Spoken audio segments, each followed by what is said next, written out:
focus on part of the theme. And, I wanted to break down the word here first. Not that we don't know words, but just so it can tie into other things.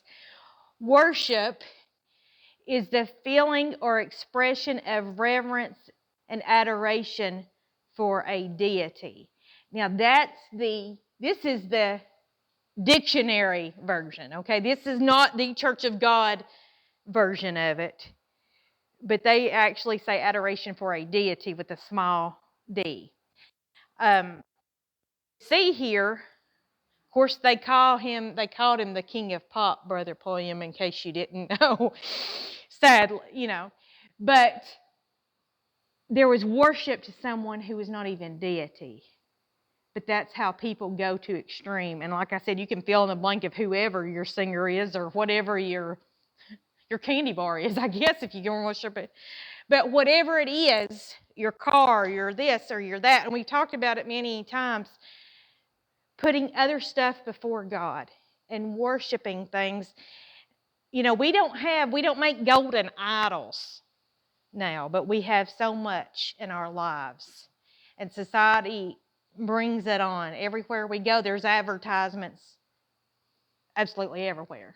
You can't go. Somebody said you see, I don't know, so many thousand a day. I guess you would because, if you look at your phone, your TV, if you've got one, your light bulb says GE sometimes. there's advertisements and names there. But people worship so much, but our true worship is to the Lord. And it's not just the singing part of worship. It's not just worship in church, but it's worship wherever we go. The word warrior is a brave or experienced soldier or fighter. I asked Brother Chris if he knew who we were talking about this here earlier today, and then I said, who is this? I know it's a warrior. Who did Brother Farthing really want us to think about when we saw that image of a warrior? And I was thinking, could it be Jesus? And it also could be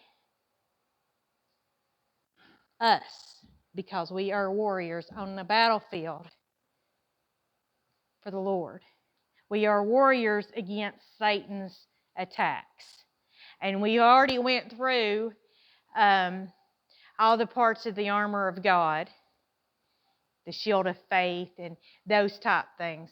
But we still need to make sure we have our armor on. And I believe that's what many of what Brother Farthing's directions have been. Last time it was road trip, but before that as a warrior.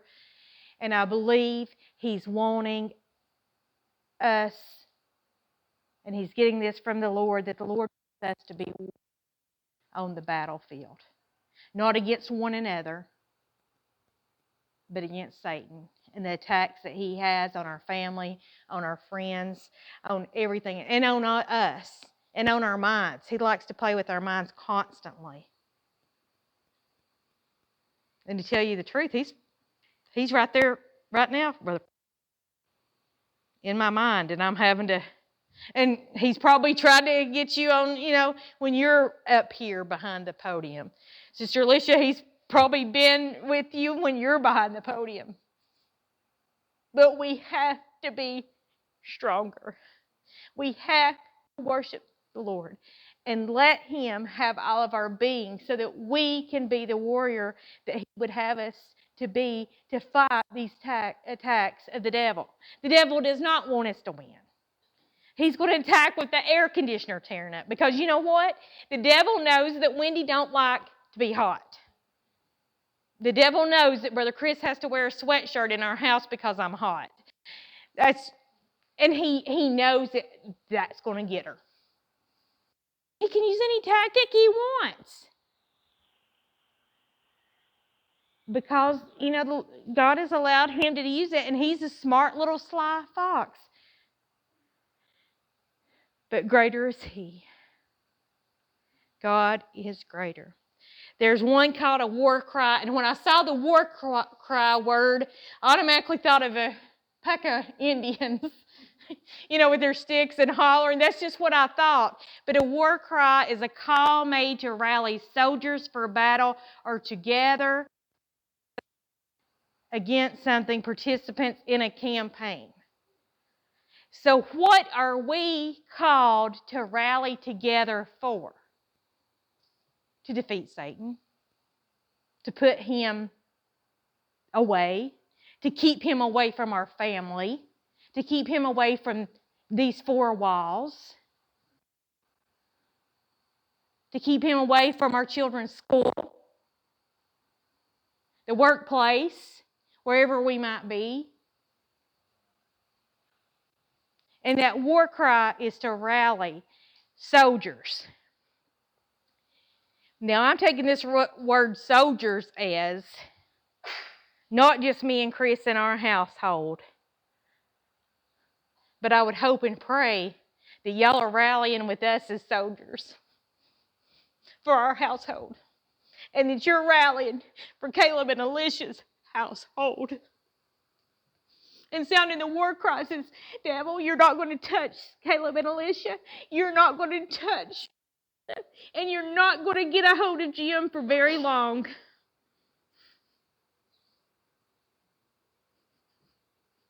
Because we have to rally for souls and for our households. And everybody's household. Our sister back here. For those in the Ukraine that she represents. Because she's one of ours.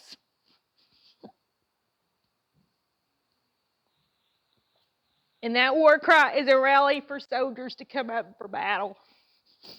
If we're ever in a battle, it's now.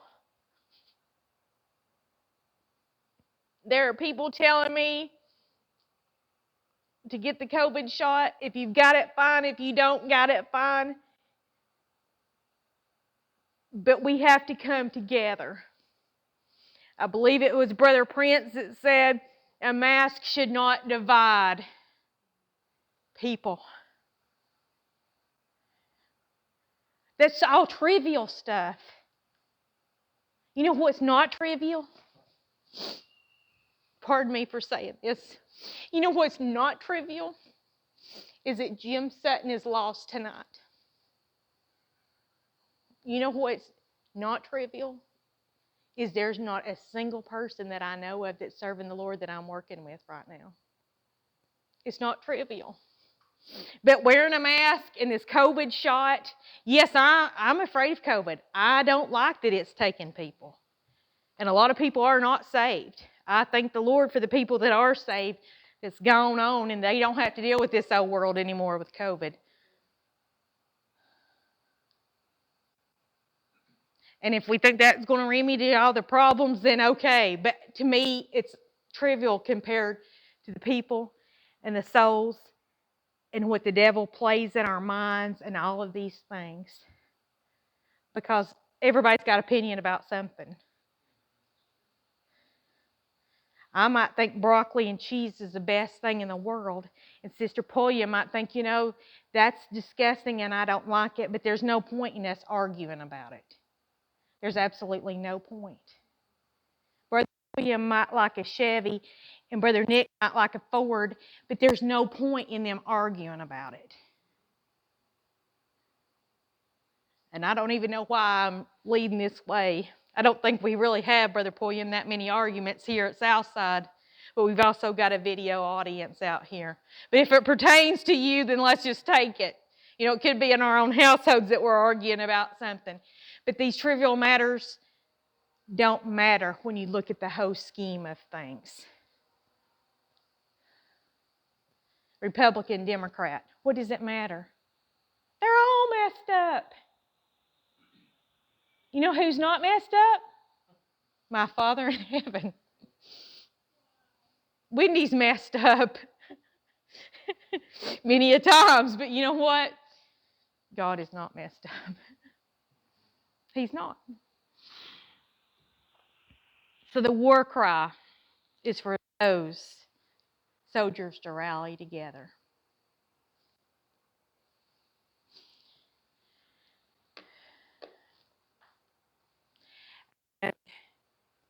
Redeemed, God has purchased our soul from the enemy that Satan had as a prisoner. And Jesus bought us back. He regained possession of us if we were saved, if we're following Him. So this worship warrior, war cry of the redeemed, and I know I've lost it and it's not coming back up, but that's okay. Y'all know what it looks like. Y'all get to see it again next month probably. The war cry of the redeemed. That means that we are to worship the Lord and only Him and follow His example. A warrior is those on the battlefield. A war cry we've already talked about is soldiers rallying together. And guess what? If you're redeemed, that's what all this is talking about. So those that are redeemed in the Lord, to rally together so that we can shout the alarm to say, devil, you're not coming against us. We are going to stand strong. I don't like what's going on with COVID. I don't like to pull up to a restaurant and go to the door and it be locked. I don't like to wear a mask. And I don't like people to ask me if I've had the COVID shot or not. But Sister Pulliam, this is small compared to what's fixing to happen. If I can't get through this, how am I going to get through the other stuff? You know what I mean? And that's why we need to make sure we have on the full armor of God. Ephesians 6:10 through 13.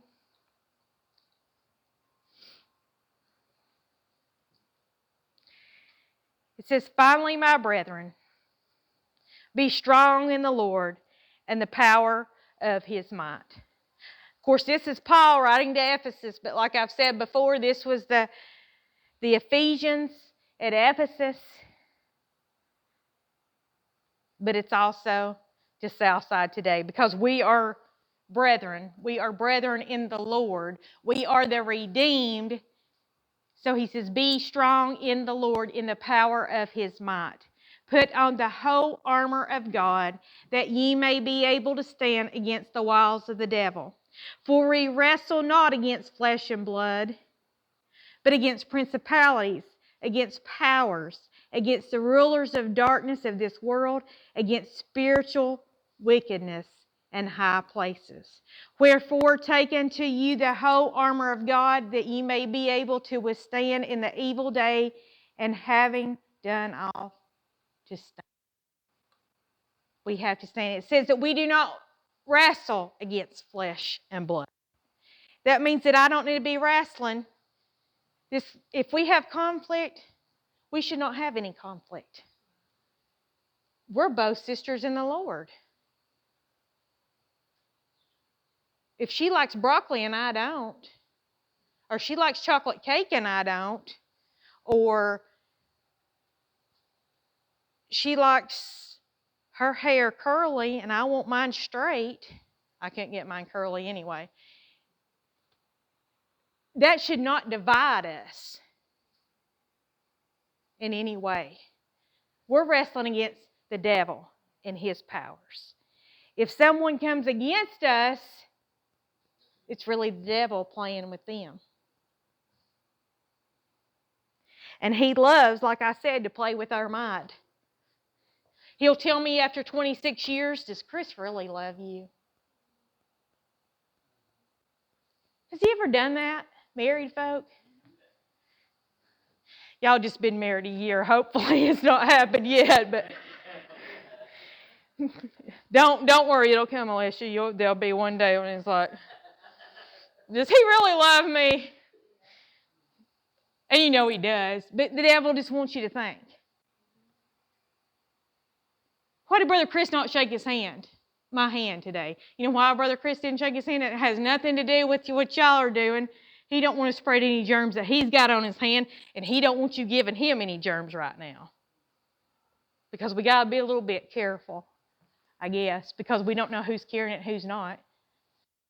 You don't have a fever half the time with it, and everybody thinks you do, and you don't, because I didn't have one. But there's no reason to be mad at Brother Chris. That's his prerogative. He loves everybody in here, you know. And there's some people that like to hug, and there's some people that don't. I give everybody a light hug. Sister Shannon was up here a while ago, her picture. You don't give that girl a light hug. She's a hugger. If you give her a light hug, she'll make you give a better hug. Let's redo this, because that wasn't legit. But that don't make her any different than somebody else that don't want to hug. That's just, we're all wired different. Sometimes there's a lot of things that me and Brother Chris aren't, but opposites attract. Used to, he wouldn't say 5 words in front of a crowd. Now, we can't really compare that anymore, but I was more the vocal person. But we can't, that should not divide us. Because we're all reaching for the same thing. We all want to go to heaven. And we want everybody that we know and people that we don't know to go to heaven. I want Donald Trump to go to heaven. And I want Joe Biden to go to heaven. And I want whoever them Afghans are doing whatever they're doing, Sister Pulliam, I want them to go to heaven too. I don't keep up with it, but I know they're doing something. But I want them to serve, you know, that's my desire. I want them to go. I'd love for Brother Hawkins to go to Afghanistan right now and just preach the gospel. Just because they're hurting people right now don't mean they don't have a soul and they need to be saved. If you back up to Ephesians 5:1, there are many verses in the Bible that remind us that we have to be as Christ. We can't do this on our own because the devil's going to make us be offended. It's going to make us hurt. He's going to make us everything. But it's the Lord that helps us to get through these things and to process. Say, look, this is of the devil and this is of the Lord. This friction that, I'm picking on Sister Pulliam tonight, this friction that Ashley and I might have, there should not be any friction. But if there is, it's of the devil. Because he wants me and her to fight on the back row back there about something.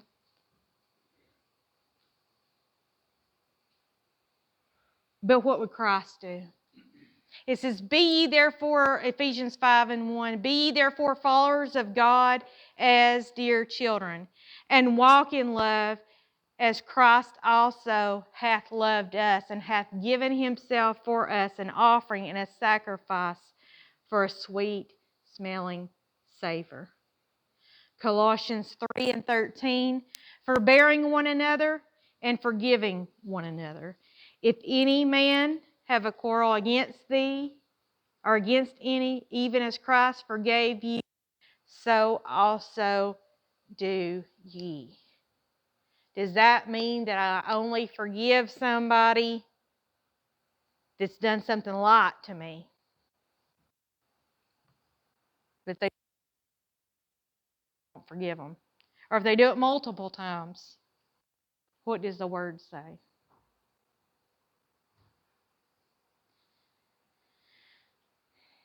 If you look at Stephen, when they were stoning him, what did he say?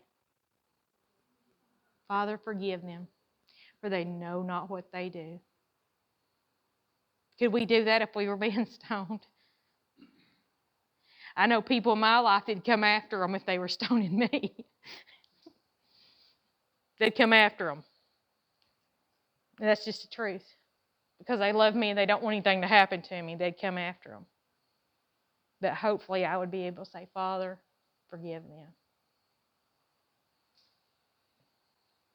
1 John 2 and 6. 1 John 2 and 6. He that saith he abideth in him ought himself also to walk even as he walked. There are so many people that say they're a Christian, but they're not walking to be Christ-like. How can we worship God?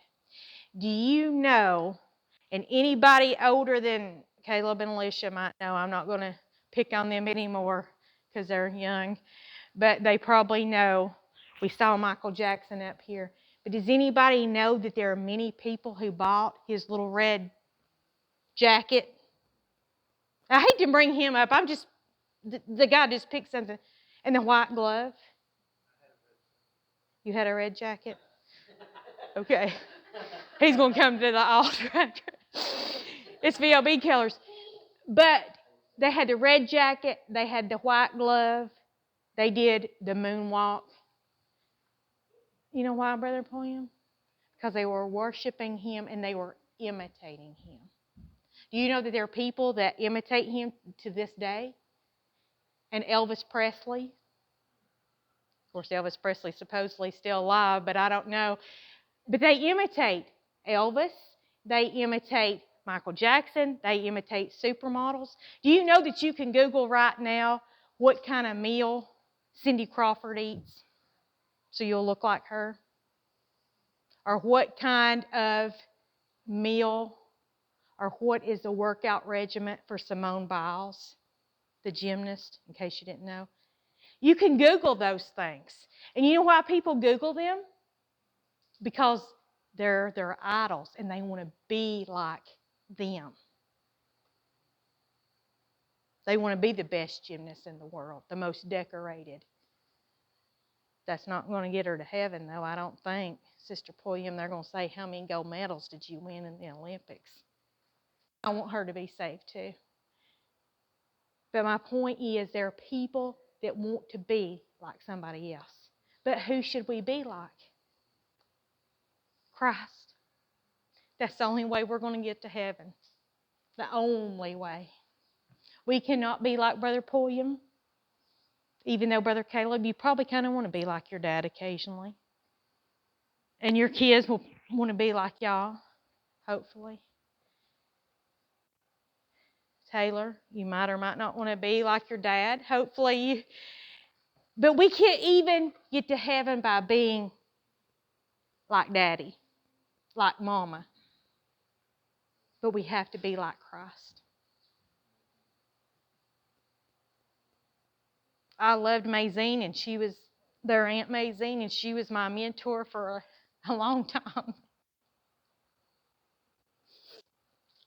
But Brother William, I can't even be just like her.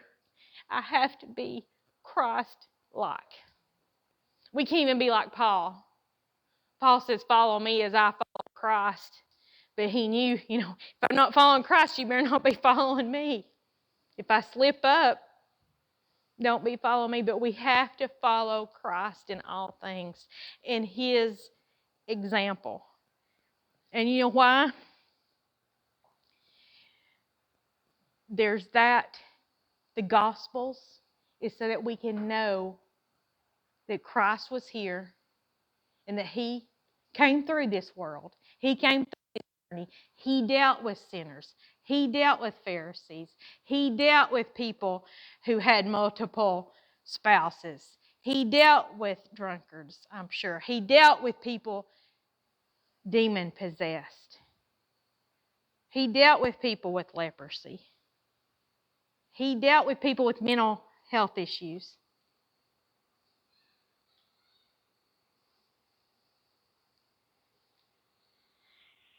And to be like him, and to be forgiving. When he was out there and the lady was getting ready to be stoned, and Brother Chris, he references this a lot. It's a good story to reference. But they're getting ready to stone her. Because that's what you did back then. It'd be all over the news and everything if somebody stoned somebody nowadays, because you just don't do that. Sad thing is, if they did, probably 50-60% of Cleveland might be out there getting stoned right now if they did it now. But back then, that's how they done it. They were getting ready to stone her because she was caught in the very act. They had proof. This was not something hearsay, but they had proof. And they went and got the stones and was ready to throw at them. But Jesus said, "Ye without sin, cast the first stone." And then they all left. I don't know, but if it was that woman, she probably was emotional, Sister Crystal. She probably cried and shed a tear for every one of them stones that were dropped. And then he said, "Go thy way, sin no more." That woman was forgiven that day. He told her, "Don't do any more."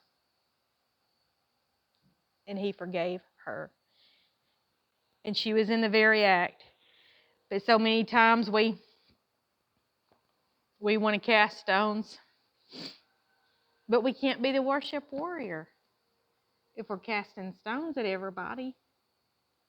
We can't hold each other up and fight the devil if we're too busy fighting everybody else.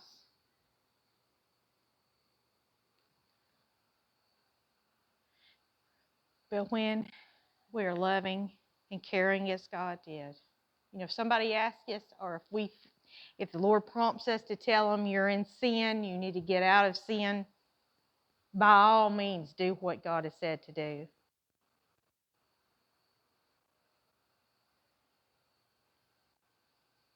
But how Christ would be. Look to others. Pray for them. Help them.